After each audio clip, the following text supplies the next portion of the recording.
జై శ్రీమన్నారాయణ. పూజ గదిలో double height slab open చేయొచ్చా లేదా అనేది చాలా మందికి సందేహం వస్తుంది. మొన్న కూడా ఒకళ్ళు ఇన్స్టాలో కామెంట్ చేశారు. సో పూజ గదిలో డబల్ హైట్ స్లాబ్ అనేది ఓపెన్ చేయొచ్చు, ఎటువంటి ఇబ్బంది లేదు. అంటే పైనుంచి సూర్యకిరణాలు పడటానికి చేస్తాము. అది పూర్వకాలంలో ఉండేటువంటి గృహాలకు ఉండేవి గవాక్షాలు అంటారు. ఇక్కడ మనం ఒక బిల్డింగ్ వర్క్ స్టార్ట్ చేసాం ఆల్రెడీ. ఇందులో మనం కనుక చూస్తే జాగ్రత్తగా పూజ గదిలోనే ఒకటి పెద్దది డబల్ హైట్ స్లాబ్ పెట్టి పైన గవాక్షం తీసుకుంటున్నాం అనమాట. ఆ పై భాగంలోకి వచ్చేసరికి అది గవాక్షం లాగా ఉంటుంది. చాలా ఎనర్జీ వచ్చే విధంగా ఉంటుంది. ఇది ట్రిప్లెక్స్ హౌస్ కి మనం ప్లాన్ ఇచ్చినాము.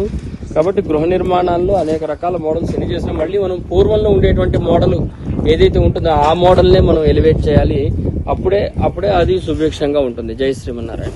సుదర్శన వాణి పరిపూర్ణ వాస్తు యూట్యూబ్ ఛానల్ వీడియోస్ చాలా మంది మాకు నోటిఫికేషన్ రావట్లేదు అంటున్నారు. కానీ నేను ప్రత్యేకంగా ఏ వీడియోలో కూడా సబ్స్క్రైబ్ చేయమని చెప్పట్లేదు. కాబట్టి ఈ వీడియో ప్రత్యేకంగా తీస్తున్నాము. మన సుదర్శనవాణి ఛానల్ని యూట్యూబ్లో కానీ, ఇన్స్టాలో కానీ, ఫేస్బుక్లో కానీ ఫాలో అవ్వటం కానీ, సబ్స్క్రైబ్ చేయటం కానీ చేస్తూ అందరికీ కూడా ఫార్వర్డ్ చేస్తుంటే మన సుదర్శనవాణి ద్వారా వచ్చే వాస్తు వీడియోలు అందరికీ కూడాను అందజేసే అవకాశం ఉంటుంది. మనం నియమాలు పాటించడమే కాదు, మంచి మంచి వీడియోలు అన్నీ కూడాను మనం ఇతరులకు కూడా ఫార్వర్డ్ చేద్దాము. జై శ్రీమన్నారాయణ.